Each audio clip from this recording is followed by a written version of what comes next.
I was on the lookout for a powerful computer, and since I've used a Mac right from when I was 4, I felt it was time to invest in the beautiful 2017 13-inch MacBook Pro, and it's turning out to be quite the journey so far. I have a lot to say about how versatile this machine is, and a detailed review is on its way, so do subscribe to see it when it drops. But there's also a lot to hate about this Pro. So let's talk about the 9 things that I hate about the 13-inch MacBook Pro. Apple has never been shy of getting rid of ports on their devices, and we've seen this with the iPhone 7's removal of the headphone jack and the iPhone 10 losing its Touch ID. The new MacBooks kick out almost every port from before. There's no HDMI, no Ethernet, no full-size USB, and shockingly no SD card slot. The new Pro just has 4 Type-C Thunderbolt ports, which is both a yay and a nay for me. And ironically enough, the MacBook retains the 3.5mm headphone jack. Number 2 is the absence of a battery percentage indicator LED on the bottom side, which we had before, and a quick tap told us how much juice we had left. We also had an LED indicator on the power cord that told us whether or not the device was charging. The Pro doesn't have any of this, and this is a particular issue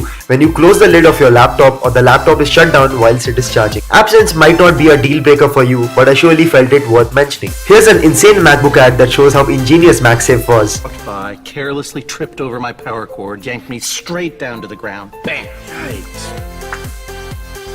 It's sad that Apple is ditching the MagSafe connector and just the aging MacBook Air has it today. There are occasional moments your laptop might be far away from a charging point and a long power cord is a savior. Apple has overlooked this and bundled in a small cord with a plastic head, which is known for breaking, and this disheartens me. Number 4 is the absence of the hallmark feature of Mac laptops, which was the beautiful white backlit Apple logo that always looked really cool during the day and even at nights.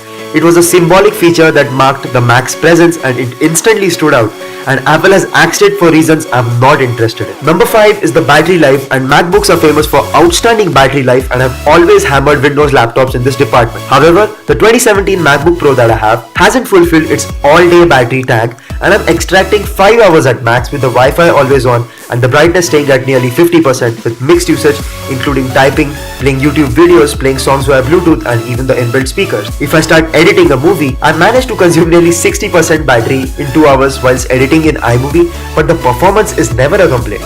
Number 6 is the FaceTime Camera. For a company that ships incredible FaceTime cameras on their iPhones and iPads, the camera on the 2017 MacBook Pro is a disgrace both resolution and quality-wise. It's terribly noisy, doesn't expose and balance colors too well, and does terrible in low lighting conditions. Number 7 is Final Cut Pro. A Mac is about the bond between hardware and software, and a reason most consumers buy the Pro is for the Pro performance using Apple's Final Cut Pro, and it retails for $399 in the US and Rs 25,000 in India. For most students and creators like me who aren't completely financially independent, this is a huge sum of money, and it's sad it's not bundled in a laptop this expensive. Number 8 is customization, and in the US, your Mac can be customized to a more powerful specification, and so you can get a 13-inch MacBook Pro with 16GB of RAM as opposed to the 8GB variant sold here in India, and even get a spec bump 3.5 GHz i7 processor with the price of the variant that you choose still tens of thousands cheaper than the base model offered here in India. Number 9 is warranty and the pricing. The Mac comes with an international warranty of 1 year, and it can be extended to a total of 3 years with the Apple Care plan, which again has to be purchased at a hefty price of $300 US. Apple should bundle Apple Care with the Mac and reduce the prices. But that being said, the MacBook is a durable computer that should definitely last you 10 years, and I have a PowerBook G4 which is a testament to that statement. So it's pretty clear that Apple is moving away from its traditional design philosophies, and we've seen this time and again. With time, users will get used to all of this and accept it, but it's really sad to see certain beautiful bits and bobs that made the Mac iconic, like a glowing white Apple logo slowly vanishing with time. But don't get me wrong, the MacBook Pro is probably one of the best laptops to buy in the market considering what you plan on using it for, and my review after using this tiny beast for 6 months will be up very shortly on my channel. Thanks for watching this video. Do subscribe and tell me what you think in the comments below.